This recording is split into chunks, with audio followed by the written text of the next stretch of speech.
Good evening, everybody. David Paul with you in the KHOU 11 Weather Center on a Tuesday afternoon. We've wrapped up and put in the books the month of June, and it was a hot one. Every day that you see on the calendar here in red, that's a high temperature that was above the statistical normal for this time of the year or for that specific day. Days in blue were high temps that were below normal. Green, we were right on normal. Overall, 23 of the days in June in Houston were above normal. Now, this is specifically for the thermometer and temperature reading at Bush Intercontinental Airport. That's our station of record. So that's what will go down in the records book, is what happened at Bush Intercontinental Airport. Officially, we were 1.7 degrees above normal for the month of June compared to normal. Rainfall is actually really interesting. So again, this is that one little spot at Bush Intercontinental Airport where we have our official records. And this is what will go in the record books for what happened in Houston rainfall-wise during June of 2025. And it will show that June of 2025 in Houston, we were below normal by 3/4 of an inch. You're going to ask, you're going to get from a lot of folks around Houston, Southeast Texas, a reaction like, what are you talking about? It rained like almost every day in June. And really, we had a tremendously wet June all around Harris County and surrounding counties. I know that at my place, I'm looking at about 9 inches of rain for the month of June. Other areas had 10 to 15 inches of rain in June. But right at our station of record at Bush, only had 5 1/4 inches of rain. Normally we get 6 inches of rain in June, and so it'll go down as a below normal month officially, even though I know at my house I had way more than that. You probably had more too. For the year so far at Bush, we've had 22.37 inches of rain. Normally by this time at Bush, we would have had 25.16, so we're actually still behind for the year of almost 3 inches at Bush Intercontinental Airport. But I know just this month, there were many areas closer to the coast, Brazoria, Matagorda County, that had 15 to 20 inches of rain this month alone. So depending on where you were, you know, your rainfall totals definitely varied. Live down in Galveston. Very hazy skies. The dust has arrived. Surf is looking good. It's moderate. And I wanted to just kind of give my folks who are going down to Galveston this weekend for the 4th of July weekend a look at what to expect on the beach. And it's going to be nice, very much like it is right now. Seas are 2 to 3 feet. That's what we'll have 4th of July Friday and through the weekend. Southeast breeze in the afternoon, 10 to 15. Nothing too over the top, but enough to give us a moderate rip current threat.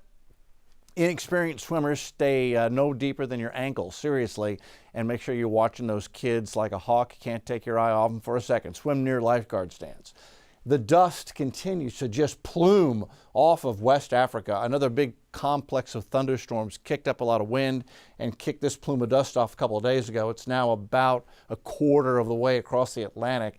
That is very thick dust.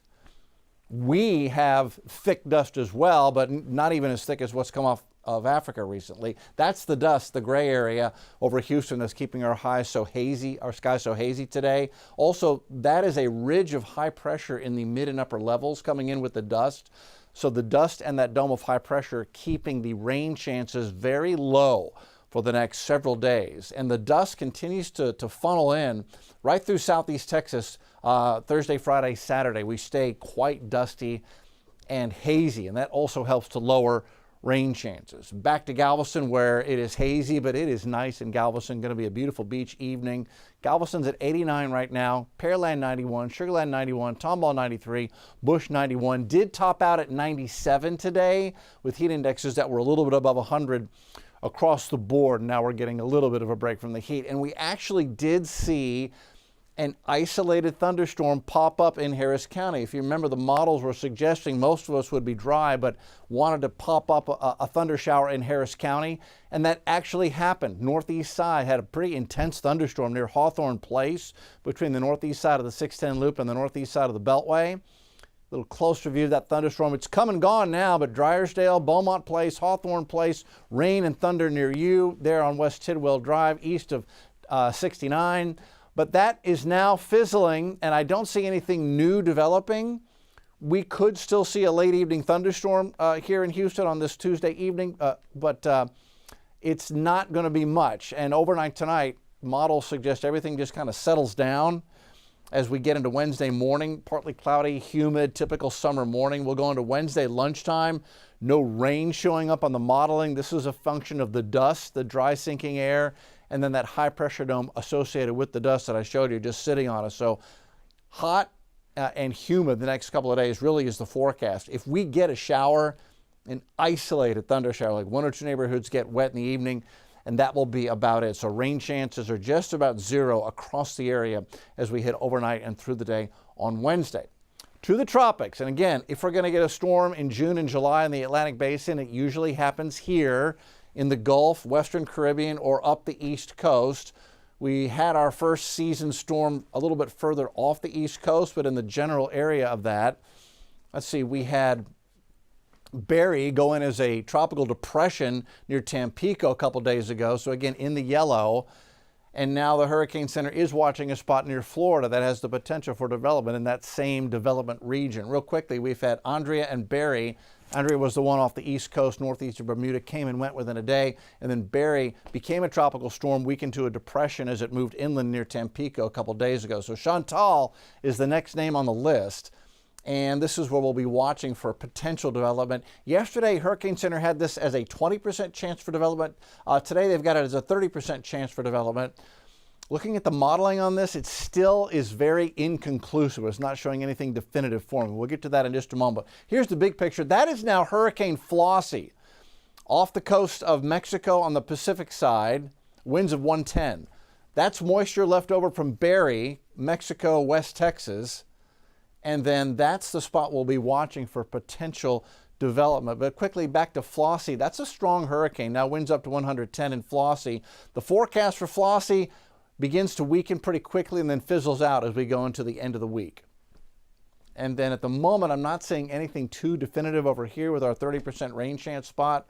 Again, we'll look closer at that here in just a moment. Real quickly, Flossie's wind chances, all the damaging potential strong winds stay off the coast of Mexico with Flossie. So for the moment, Cabo, Puerto Vallarta looking okay, except for some increased surf action near the coast from Hurricane Flossie.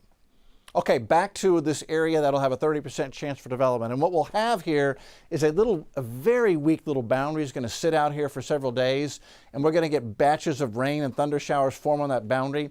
And we've seen over time that when you get rain showers and thunder showers that just continue to redevelop and redevelop over the same area of tropical waters like the Gulf and the Atlantic during hurricane season, if they sit there long enough, they can sometimes work a little low pressure area down to the surface, and that can become a tropical storm.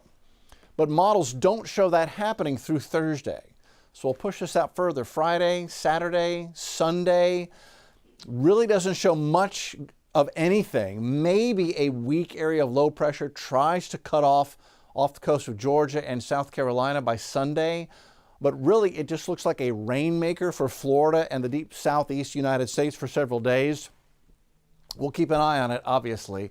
One other thing you'll see on this modeling is that it brings rain chances back to southeast Texas and southwest Louisiana as we head into Sunday. So we're going to start bumping rain chances back up as the dust exits and we get a little bit more afternoon thunder shower activity going into the end of the coming holiday weekend.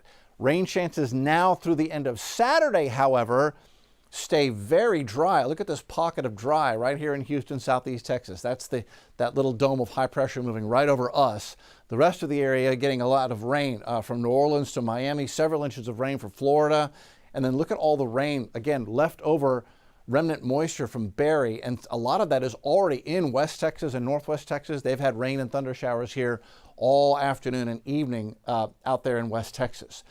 Wednesday's numbers back home here in Houston, 79 in the morning, so we're going to struggle to even get down to below 80. 91 by noon, 96 is the high temp tomorrow. It will feel like 102, so drink that big glass of water early in the day and just keep drinking all day long. Stay cool, check on each other during the day, and it stays hot. Thursday 97, Friday 98, Saturday 98. A scattered shower or thunder shower chance returns Sunday, Monday, Tuesday at 30%. But until then, going into the 4th of July holiday, 97 Thursday, 98 Friday, 98 Saturday. Happy 4th of July, looking good for the holiday weekend. Firecracker hot, nothing to get in the way of 4th of July fireworks on Friday night. That's where we stand.